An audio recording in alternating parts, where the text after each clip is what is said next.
Okay, unbox lang natin itong nabili ko sa Shopee pati. Sa Lazada. Ayan, Lazada. Na flashlight, LED flashlight. Check natin nasa loob. Ayan, nagandahan lang kasi ako sa nakita ko sa advertisement nila. Ayan. Medyo bulk siyang hawakan. Alloy. Yan. Sabi dito, window bulb niya ay XHP 50 LED. Check natin. Yan.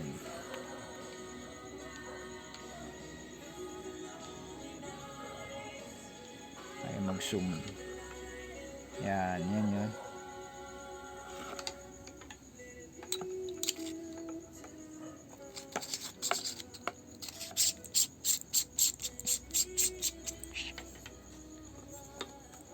Ito yung kanyang switch, meron siyang power indicator. Tsaka sa charge na rin, ito yung kanyang switch.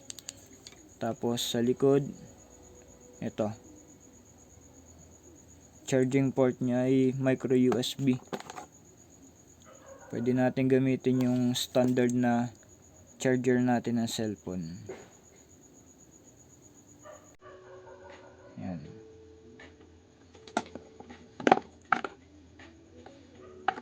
May kasama siya sa box na battery ito.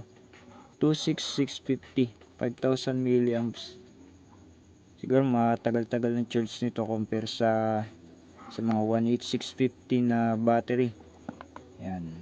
Medyo bulk, mabigat.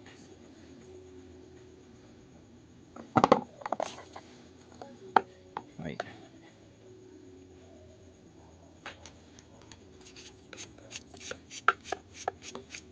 Try natin. Yan. May kasama siya sa loob na ito, parang adapter. So pwede kang maglagay sa kanya ng AAA na battery, 3 piraso. Yan. Ito isa naman, kung 18650 na battery yung gagamitin mo, para pinaka adapter niya. Yan. So hindi ka mahirapan sa paghahanap ng battery nito.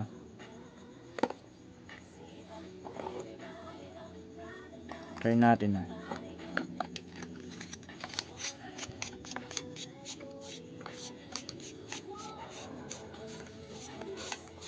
By the way, meron nga pala siya mga rubber seal. Rubber o-ring. Ayan. Siguro kahit mabagsak siya sa tubig ay hindi siya papasukin. Ayan. Ganda, mabigat siyang hawakan, medyo bulk. Yung switch ito. Ayan. High, mid, low light, meron siyang strobe at SOS. Ayan. Pwede siyang naka high, pwede mong i-off kagad, i-hold mo lang ito. Ayan. Try natin sa labas. So ito, sa labas. Tignan natin ha.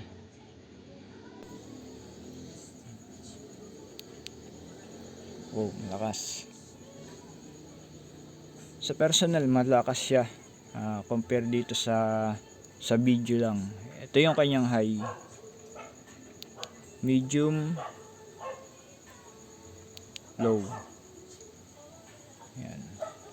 Strobe. Tsaka SOS. Yan. Ito nga pala, pwede siya naka-zoom. Ito.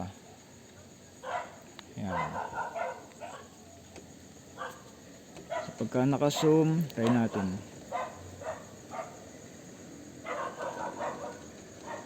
Ayan, yan yung ilaw niya sa malayo. Ayan. Malayo ang abot niya. Ayan.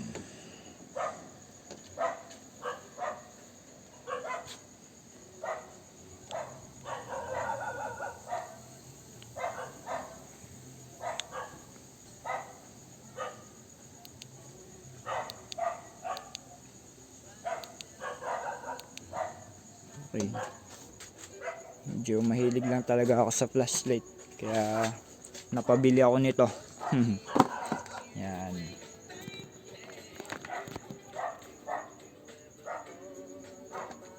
Para sa akin maganda siya, pero hindi ito yung ina-expect ko na sinasabi nung iba na malakas, kasi siguro dahil mura lang, kasi nabili ko siya ng 400 plus 411 nata, kasama na shipping. Pwedeng 300 plus lang kung kasama niyang battery ay yung ano lang 18650. Mas mura pa kung walang kasamang battery, pero syempre mas maganda na yung may kasamang battery. Maganda siya. Yan. May mga seal siya, may mga o-ring. Ayan. Para kahit mabagsak siya sa tubig o mabasa, ginagamit sa ulanan, hindi siya papasukin. Convex mirror. Ayan. Ay, convex lens pala. Ayan, may rubber din may o-ring. Ayan. Tapos sa lens niya meron pa rin siyang rubber. Ayan. Siguradong hindi basta-basta papasukin ng tubig kahit mabasa siya. Matay ilaw.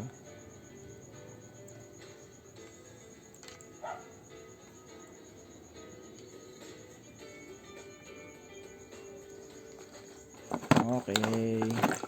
Tapos na. Huwag kalimutan mag-subscribe, at para sa iba pang video, marami pa ako idadagdag. Pa-like na rin ang aking kayo na bahala kung magla-like kayo o hindi. Pero thank you kung may magla-like. Bye bye.